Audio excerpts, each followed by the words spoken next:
ओम नमो भगवते वासुदेवाय नमः। कृष्णं नारायणं वन्दे कृष्णं वन्दे व्रजप्रियं कृष्णं द्वैपायनं वन्दे कृष्णं वन्दे जगद्गुरुं। सच्चिदानन्दरूपाय विश्वोत्पत्त्यादिहेतवे तापत्रयविनाशाय श्रीकृष्णाय वयं नमः। अज्ञानतिमिरान्धस्य ज्ञानाञ्जनशलाकया चक्षुरुन्मीलितं येन तस्मै श्रीगुरवे नमः। प्रिय भगवत कथा रस के रसिकजन सभी को मेरा सादर प्रणाम। भगवान की विशेष कृपा से अभी हमने आपने श्रीमद् भागवत महापुराण के प्रथम स्कंध के 12वें अध्याय का श्रवण किया, जिसमें राजा युधिष्ठिर ने अश्वमेघ यज्ञ किए। इस 13वें अध्याय में शौनक जी को कथा सुना रहे हैं सूत जी। सूत जी कहते हैं कि हे शौनक जी, विदुरस्तीर्थयात्रायां मैत्रेयादात्मनो गतिं ज्ञात्वा गाधास्तनपुरं तया वाप्त विवित्सिताः। सूत जी शौनक जी से कहते हैं कि हे शौनक जी, तीर्थ यात्रा में विदुर जी मैत्रेय जी से ज्ञान प्राप्त करने के बाद हस्तिनापुर वापस आ गए। वहां विदुर जी ने मैत्रेय जी से जितने प्रश्न किए थे, उन सभी प्रश्नों के उत्तर सुनने के पूर्व ही उनकी भगवत चरणार बिंदुओं में दृढ़ भक्ति पैदा हो गई, जिसके कारण वह सभी प्रश्नों के उत्तर सुनने के पूर्व ही उपराम हो गए। अपने चाचा विदुर जी को आया हुआ देख करके युधिष्ठिर आदि सभी भाई, धृतराष्ट्र, गांधारी, कुंती, द्रौपदी, उत्तरा आदि गुरुजन समस्त बड़े प्रसन्न हुए। राजा युधिष्ठिर ने उनका यथायोग्य सत्कार किया। सभी ने यथायोग्य उनको प्रणाम नमस्कार आदि किया। जब विदुर जी को आसन पर बैठाया गया, पूजन किया गया, उसके बाद भोजनापरांत जब वो विश्राम करके आसन पर बैठे हुए थे, तब युधिष्ठिर ने बड़ी श्रद्धा और विनय पूर्वक विदुर जी से प्रश्न किया। युधिष्ठिर विदुर जी से पूछते हैं, कहते हैं विनय पूर्वक कि जिस प्रकार पक्षी अपने अंडों को सेते हैं, अपने पंखों की छाया में सुरक्षा में उनको रखते हैं, उसी प्रकार आप लोगों ने हम लोगों का पालन पोषण किया। अनेक प्रकार की जो हमारे ऊपर विपत्तियां आई, उनसे हमको बचाया, छुड़ाया। क्या आप कभी जब तीर्थ यात्रा में थे तब हम लोगों को याद करते थे? आपने पृथ्वी पर तीर्थ यात्रा के लिए विचरण किया। आप किस किस तीर्थ में गए, कहाँ कहाँ आपने क्या क्या दर्शन किए, क्या क्या देखा, और उस तीर्थ यात्रा के दौरान आपने अपना जीवन निर्वाह कैसे किया। आगे पूछते हैं, भवद्विधा भागवतास् तीर्थभूता स्वयं विभो तीर्थे कुर्वन्ति तीर्थानि स्वान्तास्थेन गदाभृता। युधिष्ठिर कहते हैं कि हे चाचा जी, आप जैसे जो भगवान के भक्त हैं यह तो स्वयं तीर्थ स्वरूप होते हैं। आप लोग तो हृदय में विराजमान भगवान के द्वारा तीर्थों को भी महातीर्थ बनाने वाले हैं। अतः आप तीर्थ यात्रा करते हुए द्वारका भी गए होंगे। तो जो द्वारका में हमारे भाई बंधु हैं, संबंधी हैं, जो यादव लोग हैं, वो प्रसन्नता से तो हैं, कुशल से तो हैं। तब जब युधिष्ठिर ने इस प्रकार पूछा, तब विदुर जी युधिष्ठिर से कहते हैं, इति युक्तो धर्मराजेनो सर्वं तत्संवर्णयतो यथानुभूतं क्रमशो विना यदुकुलक्षयम्। युधिष्ठिर के इस प्रकार पूछने पर विदुर जी ने जो तीर्थ यात्रा की थी, तीर्थ यात्रा में जो देखा था, सुना था, तथा जब वो द्वारका गए थे तो द्वारका के संबंध में जो उन्होंने देखा, सुना, अनुभव किया, वह सब क्रमानुसार जिस प्रकार के क्रम से उन्होंने देखा, सुना था, सब सभी लोगों को बतलाया। केवल उन्होंने यदुवंश के विनाश की बात को छुपा लिया, क्योंकि वह अप्रिय और असह्य घटना थी। अतः उन्होंने सोचा कि वो तो अपने आप स्वयं प्रकट हो जाएगी। अतः विदुर जी ने वह बात किसी को नहीं बतलाई। विदुर जी अपने बड़े भाई धृतराष्ट्र के कल्याण की कामना से कुछ दिनों तक हस्तिनापुर में ही रहे। विदुर जी तो साक्षात धर्मराज थे, किंतु मांडव्य ऋषि के श्राप के कारण उन्हें 100 वर्षों तक शूद्र योनि में रहना पड़ा। मांडव्य ऋषि ने विदुर जी को श्राप दे दिया था। अब मांडव्य ऋषि ने विदुर जी को श्राप क्यों दिया, यह जो कथा है यह अन्य ग्रंथों में प्राप्त होती है। इसमें लिखा था कि एक समय किसी राजा के सिपाहियों ने कुछ चोरों को पकड़ने के लिए उन चोरों का पीछा किया। ढूंढते ढूंढते वे मांडव्य ऋषि के आश्रम में पहुंचे। उन्हें वहां वह चोर मिले।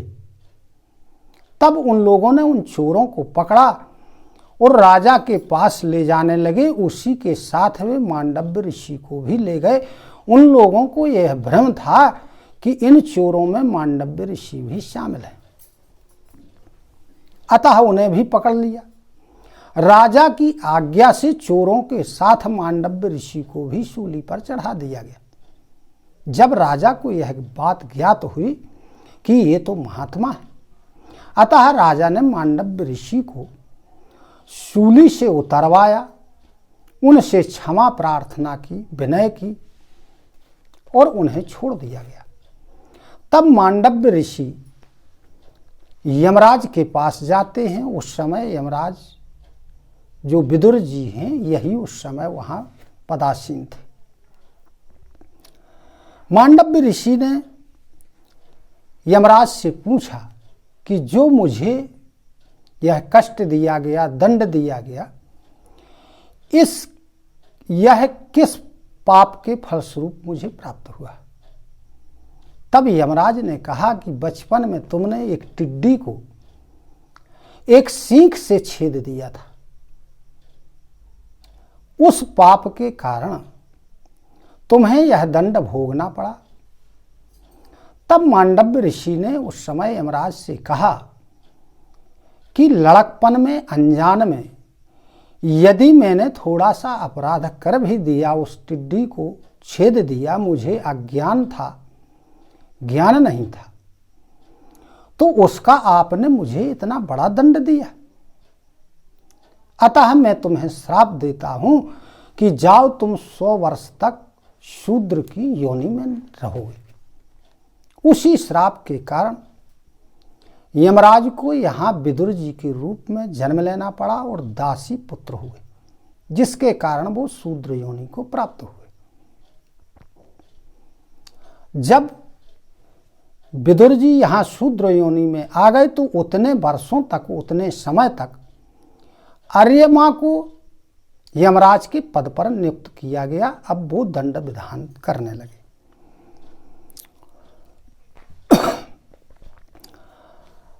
अब राज्य प्राप्त जब हो गया राजा युधिष्ठिर को इधर, तब राजा युधिष्ठिर राज्य की अपरिमित संपत्ति, उसके काम धंधों आदि में इतने व्यस्त हो गए कि वे इस बात को भूल गए कि धीरे धीरे काल सिर पर आ रहा है, हम मृत्यु के निकट जा रहे हैं हम लोग। लेकिन वह काम धंधों में व्यस्त थे।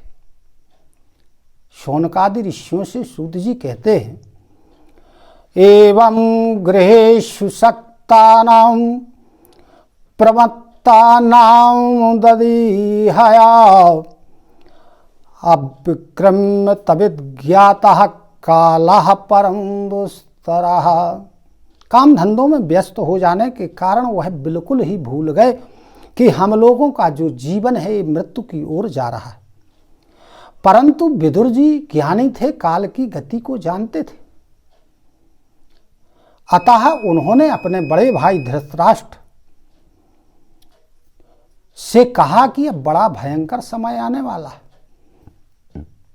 हम लोगों के सबके सिर पर काल मंडराने लगा है। आपके चाचा, ताऊ, भाई, सगे संबंधी सभी युद्ध में मारे गए। आपकी उम्र भी ढल चुकी है। अतः अब आप पराए घर में रह रहे, इसलिए अब समय खराब है। समय को देखते हुए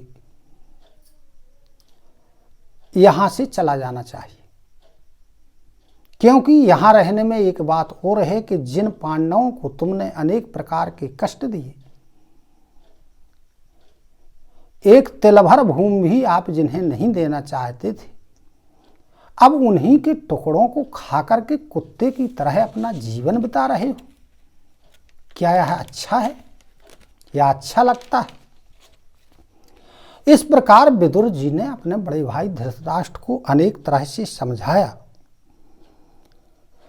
तब धृतराष्ट्र के जो ज्ञान चक्षु थे वो खुल गए और वो वहां से चल पड़े। जब माता गांधारी ने देखा कि मेरे पति जा रहे हैं, तब उन्होंने भी उनका अनुगमन किया और उनके साथ में चल दी। तो विदुर जी, धृतराष्ट्र जी और गांधारी वहां से चल पड़े। इधर युधिष्ठिर प्रातः काल की संध्या करके जब निवृत्त हुए तो बड़ों का अभिवादन करने के लिए वो बड़ों के पास गए। तब उन्होंने देखा कि चाचा धृतराष्ट्र और गांधारी और विदुर जी यहाँ नहीं हैं। तब उन्हें बड़ी चिंता हुई। उन्होंने संजय से पूछा कि हे संजय, ये मालूम नहीं है कि धृतराष्ट्र, गांधारी और चाचा विदुर जी कहाँ चले गए। युधिष्ठिर को अनेक प्रकार की शंकाएं होने लगती हैं। उसी समय वहां नारद जी अपनी वीणा लिए हुए पधारते। नारद जी से युधिष्ठिर प्रश्न करते हैं। युधिष्ठिर कहते हैं नारद जी से, नाहं वेद गतिम पित्रो भगवन् क्वा गतावितः अम्बावाहत पुत्रार्ता क्वा गता चा तपस्विनी। कि हे भगवान, हमारे दोनों चाचा और तपस्विनी माता गांधारी कहाँ चले गए, कुछ पता नहीं। आप तो त्रिकालदर्शी हैं, सर्वज्ञ हैं, सब कुछ जानने वाले हैं, आप कृपया करके हमें बताइए। तब नारद जी ने युधिष्ठिर को अनेक प्रकार से समझाया। नारद जी कहते हैं कि जो यह सारा जगत है यह ईश्वर के अधीन है। यहाँ सभी कुछ ईश्वर की मर्जी से होता है। और सभी को उनकी आज्ञा का पालन करना पड़ता है, उनके विधान का पालन करना पड़ता है। वही एक प्राणी को दूसरे प्राणी से मिलाता है और उससे बिछोह भी करवा देता है।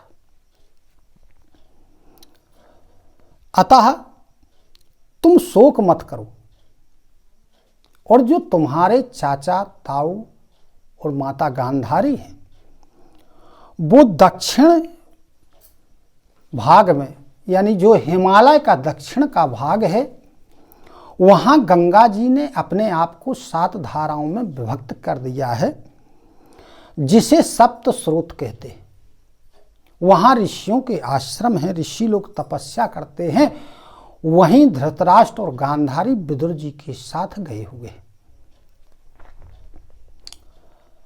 आगे कहते हैं कि उन्होंने, क्योंकि नारद जी त्रिकालदर्शी थे, अतः भविष्य को देख करके आगे क्या होने वाला है, नारद जी ने युधिष्ठिर से कहा कि हे युधिष्ठिर, उन्होंने अपनी समस्त इंद्रियों को, अपने मन को समस्त कर्मों की ओर से हटाकर स्थिर कर लिया है, और स्थिर करके वह बैठे हुए हैं। आगे उन्होंने कहा कि आज से 5वें दिन वह अपने शरीर का त्याग कर देंगे और योगाग्नि में जल करके भस्म हो जाएंगे।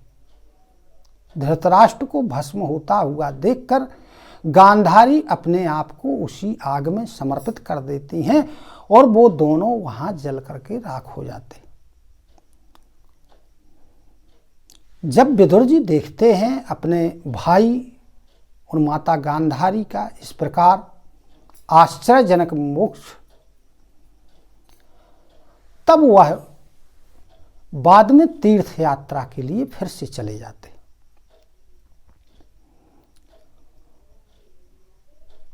नारद जी भविष्य बता रहे युधिष्ठिर, युक्त्वा थारुहत स्वर्गम नारदः सहतुं मुरो युधिष्ठिरो वचस्तस्य हृदि कृत्वा जहाशुचः।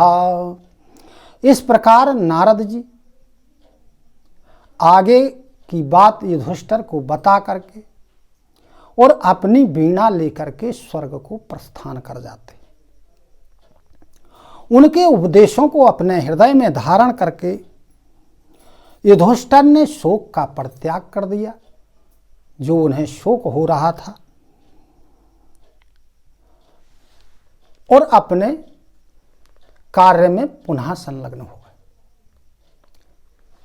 ओम इति श्रीमद्भागवते महापुराणे पारमहंसायां संहितायां प्रथम स्कंधे नैमिषेयोपाख्याने 13 बोलो श्री वृंदावन बिहारी लाल की जय। इसके आगे की कथा हम और आप 14वें अध्याय में श्रवण करेंगे। इसी के साथ सभी को सादर नमन, सादर प्रणाम। जय सिया राम, जय श्री कृष्ण, धन्यवाद।